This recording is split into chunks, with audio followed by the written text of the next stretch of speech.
Friends, कैसे हो आप सब। उम्मीद करती हूँ कि आप सब लोग बहुत अच्छे होंगे। अन्नपूर्णा दिव्य चैनल में एक बार फिर से मैं दिव्या आप लोग का बहुत बहुत स्वागत करती हूँ।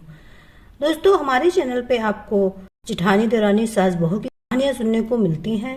तो अगर आप मेरे चैनल पे नए आए तो मेरे अन्नपूर्णा दिव्य चैनल को सब्सक्राइब कीजिएगा। मेरा वीडियो, मेरी कहानी पसंद आए तो वीडियो को लाइक कीजिएगा और इसे ज़्यादा से ज़्यादा शेयर कीजिएगा ताकि ये रोचक कहानियां उन लोगों तक भी पहुंच जाए शेयर के माध्यम से। तो चलिए फिर शुरू करते हैं। सुबह 9 बजे राजीव चौक के मेट्रो स्टेशन में भीड़ भाड़ भरे माहौल में सीढ़ियों के किनारे राहुल अपना सिर नीचे के बड़ा उदास होकर अपने एक मित्र का इंतजार कर रहा था। उसी समय सुनील आता है और राहुल के कंधे हाथ मारता हुआ पूछता, अरे यार राहुल, तूने तो हद ही कर दी। तेरी शादी को अभी 1 सप्ताह भी नहीं और तो फिर जॉब में ऑफिस जा रहा है। यार, पत्नी के साथ छुट्टियां मना कहीं घूमने जा। भाभी को भी दिल्ली या देहरादून दिखा, घूम फिर कर मौज कर।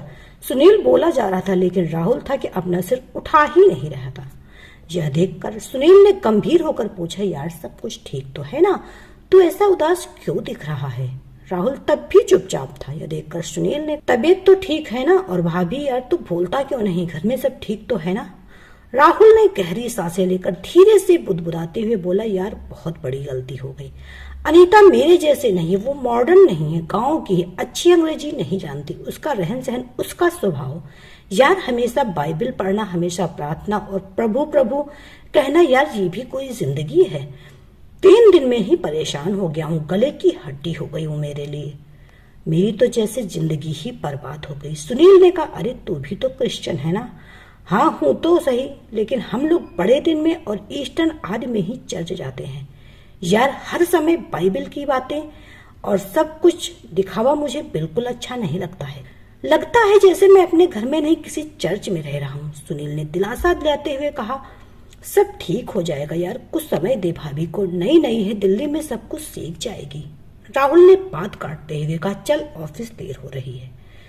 आज राहुल और अनीता को 3 माह हो चुके, लेकिन राहुल अलग कमरे में सोता है और किसी भी तरह अनीता के सामने नहीं आना चाहता। घर से बाहर जाते समय माँ से चिल्लाकर कहता, माँ मुझे देर हो जाएगी वापस आने में, आप लोग खाना खाकर सो जाना, मुझे एक जरूरी मीटिंग है। ये तो उसका रोज का ही बहाना हो गया था। अनीता जब भी पानी या चाय देती तो राहुल उसे ऐसे सलीके से गिलास या कप को पकड़ता कि कहीं उंगलियां स्पर्श न हो जाएं। अनीता हर वो प्रयास करती कि कैसे वो राहुल को खुश रखे। माँ का ध्यान रखती, सुबह से शाम तक घर को सजाने संवारने में लगी रहती, फोन से देख देख कर बढ़िया से बढ़िया खाना बनाने की कोशिश करती। आज शाम राहुल गाजर का हलवा खाते हुए ऑफिस के किसी व्यक्ति से बात कर रहा था। माँ ने ऊंची आवाज में कहा, अरे घर में तो कम से कम शांति से खाया करो, ऑफिस को घर मत लाया करो, गाजर का हलवा ठंडा हो जाएगा। तभी माँ को चुप कराने के लिए तुरंत राहुल ने कहा, माँ बहुत बढ़िया हलवा बनाया है आपने। माँ ने कहा, मैंने नहीं, बहू ने बनाया है। यह सुनकर राहुल की जैसे सांप सूंघ गया। वह चुपचाप अपना फोन लेकर डाइनिंग हॉल की ओर चला गया और वहां फाइलें पलटने लगा। माँ को अंदाजा तो था कि इन दोनों के बीच कुछ तो पक रहा जो ठीक नहीं। माँ जानती थी कि राहुल बचपन से जिद्दी है। माँ भी सोच रही थी कि राहुल और अनीता को कुछ समय चाहिए, धीरे धीरे शायद सब कुछ ठीक हो जाएगा। वो अनीता से बहुत प्यार करती थी। कई बार कई मामलों में समझाने के लिए शब्द कम पड़ जाते हैं, क्योंकि इतने दिनों में अनीता ने अपनी सासू माँ को अपनी सगी माँ से बढ़कर प्यार किया, क्योंकि अनीता ने अपनी माँ को बचपन में ही खो दिया था। पिता ने ही माँ और बाप दोनों का प्यार दिया और उसे शादी के समय बोले गए पिता के वो शब्द भी अच्छे से याद थे जो उन्होंने आंसू बहाते हुए विदाई के समय कहे थे, बिटिया अब ससुराल ही तेरा घर है और सास ससुर ही तेरे माता पिता। अनीता अपना कर्तव्य निभाने में कोई कसर नहीं छोड़ रहे थे, लेकिन राहुल का यह स्वभाव उसे हर पल कांटे जैसा चुभ रहा था और वो अपने घर में ऐसे महसूस कर रही थी जैसे राहुल के लिए बोझ है। अनीता ने ठान लिया कि वो ज्यादा चुप नहीं रहेगी, वो इस विषय में राहुल से खुल के बात करेगी। क्या कमी है मुझ में? क्यों वो एक ऐसे गुनाह की सजा सह रही जो उसने कभी की ही नहीं? वो ऐसा सोच ही रही थी कि राहुल ने चिल्लाया, माँ ऑफिस का टिफिन लगा दिया क्या? अनीता ने टिफिन उठाकर राहुल की ओर बढ़ाते हुए दिया, लेकिन जैसे ही राहुल ने टिफिन का हैंडल पकड़ा, अनीता ने उसका दूसरा हिस्सा नहीं छोड़ा और बोला, मैं आपसे कुछ बात करना चाहती हूँ। और भरे हुए गले से आंसू बहाते हुए बोली, यदि मैं तुम्हें पसंद नहीं तो मुझे मेरे पापा के घर छोड़ आओ। राहुल कुछ बोल नहीं पाया, बस धीरे से बोला, ओके देखता हूँ। अनीता की ये बातें जैसे राहुल के कानों में जोर जोर से गूंज रही थी। पूरा दिन उसका काम करने में मन नहीं लगा। वो सोच रहा था क्या हो रहा है मेरे जीवन में, किसकी गलती है, क्यों ये सब कुछ हो रहा है। अनीता सुंदर है, पढ़ी लिखी है, लेकिन आखिर क्यों।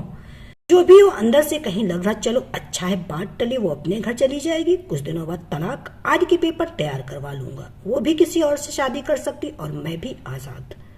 वो इसी उधौड़-बुन में पूरा दिन कुछ काम ना कर सकता और टिफिन भी खाना भूल गया। वो जैसे ही घर पहुंचा तो क्या देखा, माँ बिस्तर पे पड़ी हुई है, उसे बहुत तेज बुखार है। अनीता ने कहा, सुनिए माँ को जल्दी किसी अच्छे डॉक्टर के पास ले चलिए। मैं सुबह से कह रही हूँ चलो किसी ऑटो में किसी डॉक्टर के पास चलते हैं तो माँ मना कर रही है। माँ कराहते हुए बोली, अरे रहने दो बेटा, थोड़ा बुखार है, दवा खाकर ठीक हो जाऊंगी। राहुल ने माँ के माथे पे हाथ लगाकर देखा तो कहा, अरे माँ बुखार से आपका शरीर तप रहा है। तुरंत ओला से टैक्सी मंगाकर वो माँ को लेकर अस्पताल पहुंची। पूरे रास्ते अनीता माँ को संभाले रही और माँ के लिए लगातार प्रार्थना कर रही थी और दिलासा देती रही, आप ठीक हो जाओगे, आप चिंता मत करो। डॉक्टर ने थोड़ी देर तक चेकअप किया और एक्सरे की बात बताई कि राहुल की माँ के पेट में रसोली है, जिसका ऑपरेशन जल्द ही करना बहुत जरूरी है। राहुल के पूछने पर डॉक्टर ने बताया कि 5 लाख की जरूरत पड़ेगी और उसके पास केवल 1 दिन है पैसे का इंतजाम करने के लिए।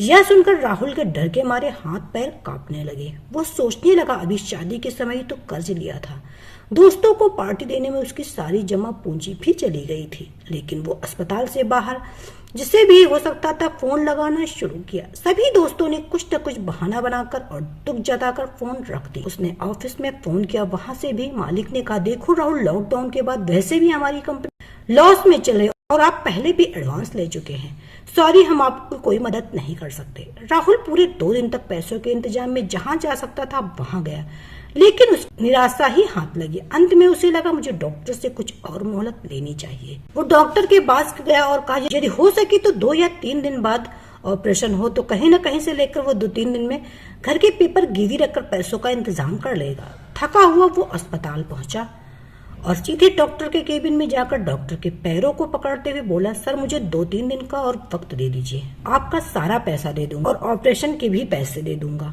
आप बस मेरी माँ की जान बचा लीजिए, मैं आपका एहसान जिंदगी भर नहीं भूलूंगा। राहुल रो रहा था। डॉक्टर ने कहा, तुम क्यों परेशान हो, तुम्हें तो खुश होना चाहिए, ऊपर वाले ने तुम्हें इतनी अच्छी पत्नी दी, उसने पूरा पैसा चुका दिया है, तुम्हारी माँ का ऑपरेशन तो हो चुका है और वो अब खतरे से बाहर है, वो अब बातें भी कर सकती, आज छुट्टी हो जाएगी, आप अपनी माँ को घर ले जा सकते हो।